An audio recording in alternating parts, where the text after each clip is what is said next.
าธุเด้อมื้อนี้ออกใหม่สิบหาคำเพ่งเดือน4ดาววันที่3เดือน3วันข้านผู้ขาไหว้พระภาวนาขอให้สิ่งศักดิ์สิทธิ์แม่ธรณี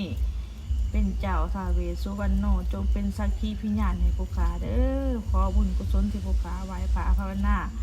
ขอส่วนบุญนี้คอยหอดให้ถึงอีพ่ออีแม่ผู้ขาปู่ย่าตายายพ่อเฒ่าแม่เฒ่าบุตรีบุตตาสามีภรรยาเพื่อนมิตรสหายผู้มีพระคุณของผู้ขา16สันผา15สันดินสิ่งศักดิ์สิทธิ์ทั้งหลายในสกลนโลกจงห้อมหับเอาส่วนบุญส่วนกุศลที่ผู้ขาสร้างผู้ขาทำในมื้อนี้เด้อพร้อมด้วยครอบครัวผู้ขาลูกต่อผู้ขาคนที่ผู้ขาฮักและญาติกาวงศาอายน้องผู้ขาทุกคนที่เห็นคลิปนี้ภาพนี้ขอจงได้พบพอแต่สิ่งดีๆขอให้มีแต่ความสุขนับตั้งแต่มื้อนี้เป็นต้นไปอีกประการหนึ่งส่วนบุญกุศลที่ผู้ขาสร้างผู้ขาทำในมื้อนี้วันนี้ขออุทิศให้เจ้ากรรมนายเวรของตัวผู้ขาและลูกผู้ขาและคนที่ผู้ขาฮักและพ่อแม่พี่น้องทุกคน